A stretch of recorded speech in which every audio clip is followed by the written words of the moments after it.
여러분 안녕하십니까? CJB 아침 뉴스입니다. 청주 도시공원의 유효 기간이 이제 10달여 앞으로 다가왔습니다. 그동안 청주시와 시민단체는 대책을 놓고 극심한 갈등을 빚었는데요. 우여곡절 끝에 도시공원 2차 민관 거버넌스가 첫 회의를 개최했습니다. 앞으로 예상되는 결과와 그에 따른 과제는 무엇일지 정진규 기자가 정리했습니다. 청주 도시공원 2차 민관 거버넌스가 가동됐습니다. 서로 상대를 좀 인정하고 감안하면서 좀 회의에 임해줬으면 좋겠고요. 논의의 핵심은 민간개발 우선 협상자가 선정된 구룡공원과 민간개발 행정 절차가 진행 중인 매봉공원입니다. 거버넌스 합의 결과는 크게 두 가지로 나뉠 전망인데, 먼저 두 공원 모두 혹은 한 곳의 민간개발이 중단될 경우입니다. 이 경우 시 예산으로 공원 사유지를 선별 매입해야 합니다. 최소 500억 원 이상의 예산이 들 것으로 추산되는 데다 통상 1년 넘게 걸리는 예산 투자 심사 기간도 걸림돌입니다. 행정 절차가 일정 부분 진행된 매봉공원의 경우 민간 개발이 중단되면 청주시는 업체의 손해배상까지 떠안아야 합니다. 내년도 예산을 반영하기 전에 끝내야 된다. 그래야만 실제로 효과가 있다는 걸 말씀드리려고 하는 겁니다. 반대로 두 공원 모두 민간 개발을 진행하기로 합의하면 청주시 입장에선 이 같은 예산을 아낄 수 있습니다. 다만 시민단체와 일부 주민들의 반발이 예상됩니다. 실제 도내 한 언론사의 여론조사에 따르면 청주 시민 10명 가운데 4명은 예산 투입을 통한 도시공원 보존을 원하는 것으로 나타났습니다. 이 경우 또다시 격한 갈등이 불거질 가능성도 있습니다. 사실은 기본적인 신뢰, 이 문제에 대한 신뢰가 바탕이 되지 않고 사실은 출발했다. 결국 합의를 이끌어내기까지는 상당한 진통이 예상되는데, 앞으로 3개월 다시 마주 앉은 민간 거버넌스가 어떤 결과를 내놓을지 관심이 모아지고 있습니다. CJB 뉴스 정진규입니다. 일본의 수출 규제로 인한 피해가 가시화되면서 무엇보다 소재와 부품의 국산화가 시급한 과제로 떠오르고 있는데요. 끊임없는 연구를 통해 100% 국산화에 도전하는 강소기업들이 있습니다. 이윤영 기자가 찾아가 봤습니다. 2차 전지의 핵심 소재인 스웰링 테이프입니다. 100% 일본 수입에만 의존해왔습니다. 하지만 3년 전 국산화에 성공하면서 연간 1,000억 원 이상의 수입 대체 효과를 얻고 있습니다. 반도체 제조 공정에 반드시 필요한 백그라인딩 테이프 국산화도 초읽기에 들어갔습니다. 일본이 전 세계 90%를 점유하고 있지만 내년 상반기면 100% 수입 대체가 가능할 전망입니다. 지금까지 거의 대외적으로 의존해온 그런 아이템들도 하나씩 이제 개발이 될 걸로, 제품화 될 걸로 그렇게 확신을 하고 있습니다. 이처럼 국내 최고의 기술력을 가진 소재 부품 기업은 청주 오창 산업단지에만 15곳. 대기업에 비해 주목받지 못했던 강소기업들은 일본을 뛰어넘기 위해서는 적극적인 관심과 지원이 절실하다고 입을 모읍니다. 자금이 필요하면 자금을 좀 원활하게 지원을 해준다든가, 또 어떤 연구개발이나 산업활동을 함에 있어서 행정 지원이나 규제 이런 것들에 어려움이 없도록. 소재 부품 기업들의 애로사항을 듣기 위해 직접 현장을 방문한 이시종 지사는 세계 1등 강소기업들을 집중 육성해 나가겠다고 밝혔습니다. 이를 위해 기술 개발을 지원할 106억 원의 R&D 예산도 추가로 편성할 방침입니다. 일본산을 제치고 대기업도 어렵다던 국산화에 성공한 강소기업들. 어려움 속에서도 끊임없는 연구와 도전이 있었기에 가능했습니다. CJB 뉴스 이윤영입니다.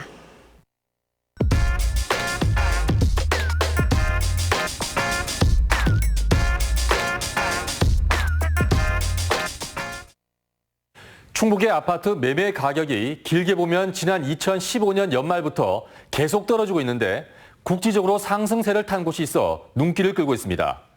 바로 청주시 청원구 얘긴데요. 하나씩 짚어보겠습니다. 한국감정원이 지난 월요일에 조사해 일주일 전과 비교한 주간 아파트 매매 가격 변동률입니다. 전국적으로 0.04% 떨어졌고 충북은 0.1%, 청주시도 똑같이 0.1% 하락했습니다.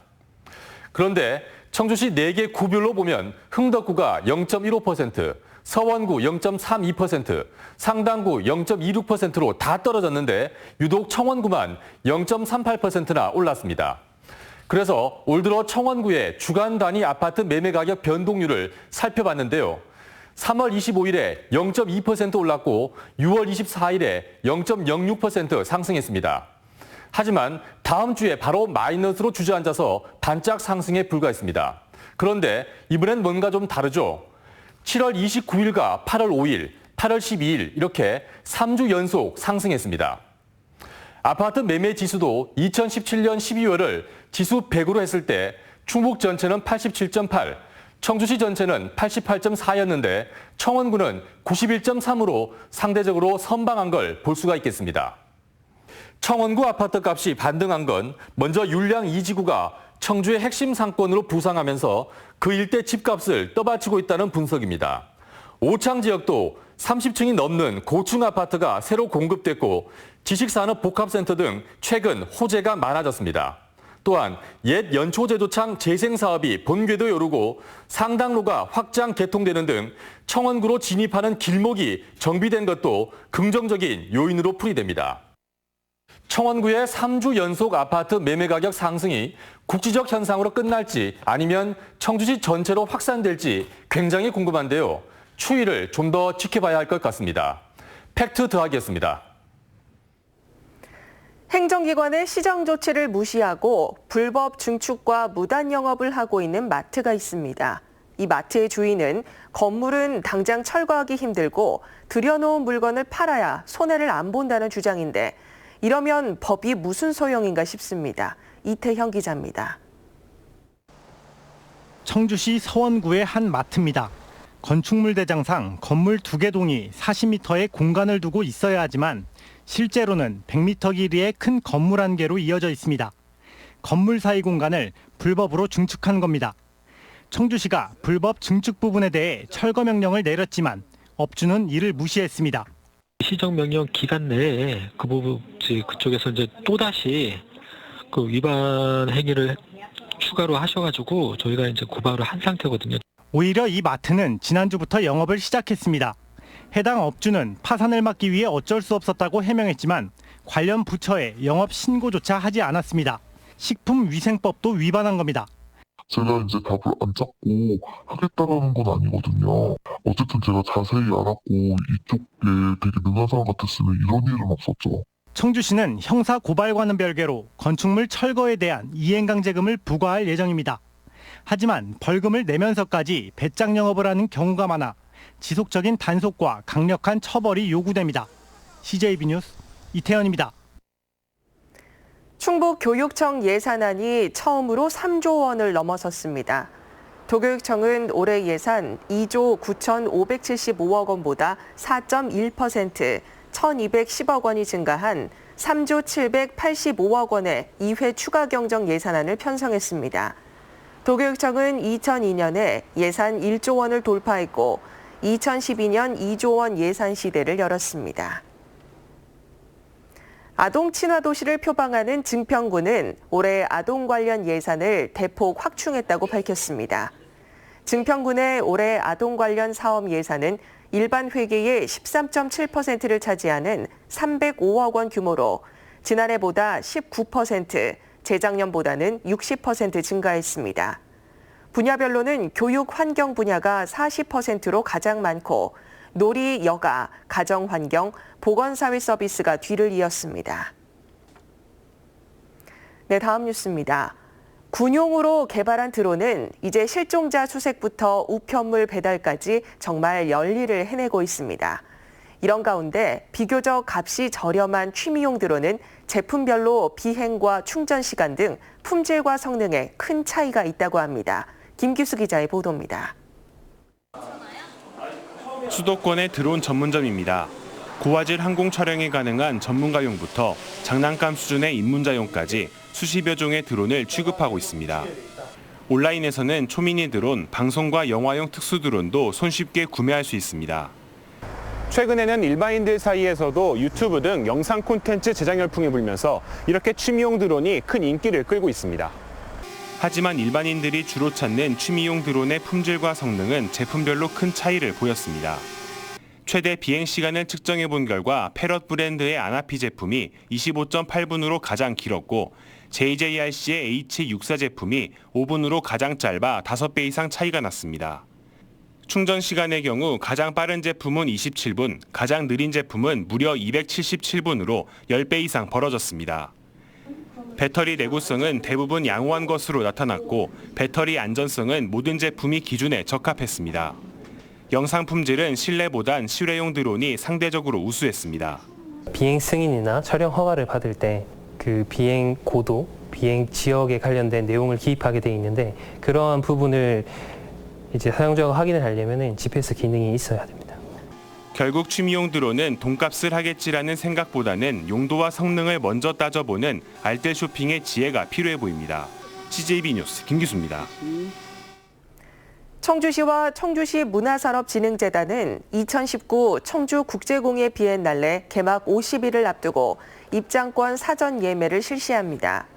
입장권 가격은 성인 12,000원, 청소년 8,000원 등이며 사전 예매 시 2,000원을 할인받을 수 있습니다. 2019 청주공예 비엔날레는 미래와 꿈의 공예, 몽유도원이 펼쳐지다라는 주제로 오는 10월 8일부터 한 달여간 청주 옛 연초 제조창 일원에서 개최됩니다. 청주시 기업인협의회가 어려운 이웃을 위해 써달라며 청주시에 2천만 원 상당의 청원 생명축제 입장권을 기탁했습니다. 전달된 입장권은 사회복지 공동모금회를 통해 청주 지역 한부모 가정 등 소외계층에 전달될 예정입니다. 한편 올해 11회째를 맞는 청원 생명축제는 오는 9월 27일부터 오창 미래지 농촌테마공원에서 개최됩니다. 오늘 새벽 0시 30분쯤 중부내륙고속도로 양평 방향 감고갈시 부근에서 반도체 세정제를 싣고 가던 탱크로리 차량이 코너를 돌다 전복돼 언덕 아래로 굴러떨어지는 사고가 발생했습니다. 이 사고로 탱크로리 운전자 56살 우모 씨가 경상을 입었고 차량에 실려있던 반도체 세정제는 유출되지 않았습니다. 다음은 오늘 도내에서 열리는 행사를 안내해드립니다. 청주에서는 청록사진연구회 2019 기획사진전 청주의 숨소리가 오후 4시 청주예술의 전당 대전시실에서 개막합니다. 충주에서는 2019 어르신 게이트볼 대회가 오전 10시 게이트볼 전용구장에서 열립니다. 옥천에서는 2019 옥천군 안심보유 결의대회가 오후 5시 30분 다목적 회관에서 있습니다. 증평에서는 평생학습관 프로그램 개강식이 오전 9시 30분 군립도서관에서 있습니다. 끝으로 날씨입니다. 충북 전 지역에 폭염주의보가 발효 중인 가운데 오늘 한낮 기온이 33도까지 오르며 덥겠습니다. 낮 최고 기온은 청주, 충주 33도 등 31도에서 33도로 어제보다 높겠습니다. 오늘은 대체로 맑다가 저녁부터 구름 많겠고 내일은 흐리고 낮부터 비가 시작되겠습니다. 내일 도내에 예상되는 강수량은 5에서 40mm 안팎입니다. 이상으로 CJB 아침 뉴스를 마칩니다. 고맙습니다.